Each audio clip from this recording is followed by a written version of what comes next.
Newton, Galileo, ये नाम तो हम सबने सुने हैं, है ना? लेकिन क्या आप जानते हैं एक ऐसे जीनियस के बारे में जिसकी खोजों ने हमारी दुनिया का नक्शा ही बदल दिया? पर आज उसका नाम शायद ही किसी को याद हो। जी हां, आज हम बात करेंगे रॉबर्ट हुक की, एक ऐसी कहानी जो आपको हैरान कर देगी। तो चलिए इस रहस्य से पर्दा उठाते हैं। और सबसे पहले ये समझना जरूरी है कि आखिर रॉबर्ट हुक का भुला दिया जाना अपने आप में इतनी बड़ी पहेली है क्यों। और ये कोई छोटी मोटी बात नहीं है, ये कह रही है द रॉयल सोसाइटी, जो साइंस की दुनिया की सबसे बड़ी संस्थाओं में से एक है। मतलब हुक का असर हर जगह है, बस हमें दिखाई नहीं देता।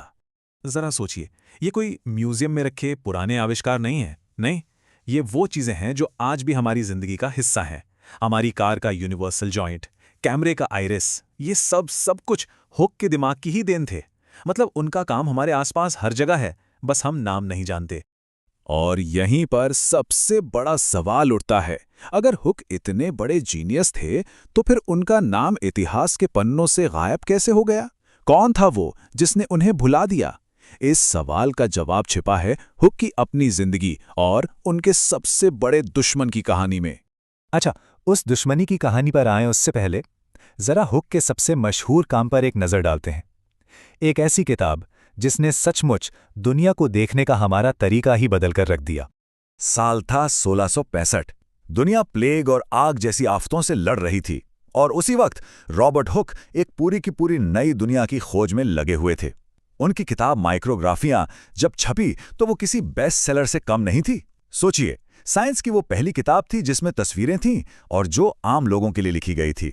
जरा कल्पना कीजिए, 17वीं सदी के लोगों ने जब ये तस्वीर देखी होगी तो उनके होश उड़ गए होंगे। उन्होंने कभी सोचा भी नहीं होगा कि एक मामूली सी जूं इतनी अजीब और डरावनी भी दिख सकती है। ये पहली बार था जब इंसान ने अपनी आंखों से उस छोटी सी दुनिया को इतने करीब से देखा था, जिसे हम माइक्रोस्कोपिक वर्ल्ड कहते हैं। उस जमाने के एक मशहूर डायरी राइटर थे सैमुअल पेपस। वो इस किताब से इतने इम्प्रेस हुए कि इसे पढ़ने के लिए सुबह के 2 बजे तक जागते रहे। इससे आप अंदाज़ा लगा सकते हैं कि यह किताब उस वक्त कितनी बड़ी सेंसेशन रही होगी। और शायद सबसे बड़ा असर तो बायोलॉजी पर पड़ा। आज हम सब सेल या कोशिका शब्द इस्तेमाल करते हैं ना, ये शब्द हमें किसी और ने नहीं बल्कि रॉबर्ट हुक ने ही दिया था। उन्होंने जब कॉर्क के एक टुकड़े को माइक्रोस्कोप के नीचे देखा तो उन्हें मधुमक्खी के छत्ते जैसी छोटी छोटी कोठरियां दिखीं और उन्हीं को उन्होंने सेल्स नाम दिया। लेकिन रुकिए, कहानी यहीं खत्म नहीं होती। हुक सिर्फ माइक्रोस्कोप तक ही सीमित नहीं थे। उन्हें अक्सर इंग्लैंड का लियोनार्डो दा विंची भी कहा जाता है। और जब हम उनके बाकी के काम देखते हैं ना, तो समझ आता है कि ऐसा क्यों कहा जाता है। ये लिस्ट देखिए जरा, ये उनके काम की रेंज दिखाती है। कार के ड्राइव शाफ्ट से लेकर कैमरे के आइरिस तक उन्होंने ऐसी ऐसी चीजें बनाई जो आज भी इस्तेमाल हो रही हैं। वो एक सच्चे इन्वेंटर थे जिन्हें हर मुश्किल का कोई ना कोई प्रैक्टिकल सॉल्यूशन निकालना आता था। और फिर आया साल 1666, जब लंदन की भयानक आग ने पूरे शहर को राख कर दिया। जानते हैं उसे दोबारा बनाने की जिम्मेदारी किसे मिली? रॉबर्ट हुक को। उन्होंने सर क्रिस्टोफर व्रेन के साथ मिलकर लंदन शहर को एक नया नक्शा, एक नया रूप दिया। यहां तक कि जो मशहूर सेंट पॉल कैथेड्रल है ना, उसका डोम यानी गुंबद बनाने में भी हुक का बहुत बड़ा हाथ माना जाता है। और बात यही नहीं रुकती। एस्ट्रोनॉमी, जियोलॉजी, फिजिक्स, कोई फील्ड नहीं छोड़ी उन्होंने। बृहस्पति ग्रह का ग्रेट रेड स्पॉट देखा। ये बताया कि फॉसिल्स यानी जीवाश्म दरअसल विलुप्त हो चुके जीवों के अवशेष हैं। और फिजिक्स का वो मशहूर नियम भी दिया जिसे आज हम सब हुक्स लॉ के नाम से जानते हैं। तो अब वापस उसी सवाल पर आते हैं, इतना सब कुछ करने वाले इंसान को आखिर भुलाया क्यों गया? इस सवाल का जवाब सिर्फ एक नाम में छिपा है और वो नाम है आइजैक न्यूटन। हुक और न्यूटन, जमीन आसमान का फर्क था दोनों में। हुक एक साधारण परिवार से थे जिन्हें अपने हाथों से एक्सपेरिमेंट करना पसंद था। वहीं न्यूटन थोड़े गहतर बैकग्राउंड से थे और एक थ्योरिस्ट थे जिन्हें गणित पसंद था।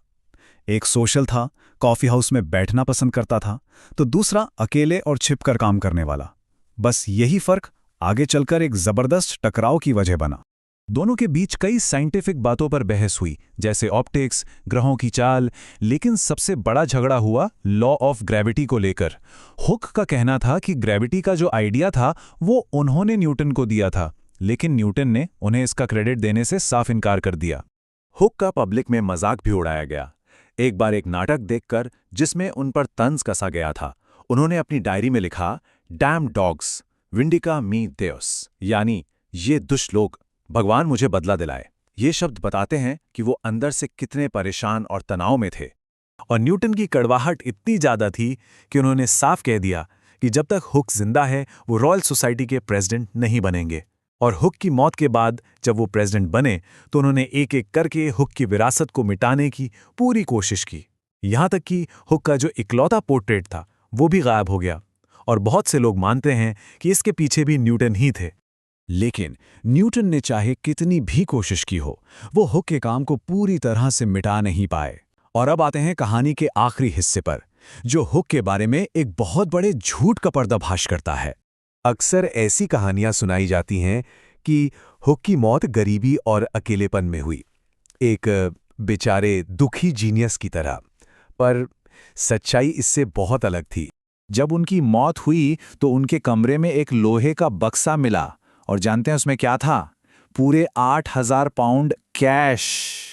8,000 पाउंड, आज के हिसाब से ये रकम 1 मिलियन पाउंड से भी ज्यादा है। वो लंदन के सर्वेयर के तौर पर अपने काम से बहुत अमीर हो चुके थे। तो वो जो एक गरीब भुला दिए गए साइंटिस्ट वाली इमेज है ना, वो बिल्कुल गलत है। रॉबर्ट हुक की कहानी हमें एक बहुत बड़ी बात याद दिलाती है कि इतिहास हमेशा वो लोग लिखते हैं जो जीतते हैं। और ये कहानी हमें ये सोचने पर मजबूर करती है कि ना जाने ऐसे और कितने जीनियस रहे होंगे जिनकी कहानियों को, जिनके योगदान को किसी ताकतवर दुश्मन ने इतिहास के पन्नों से मिटा दिया होगा।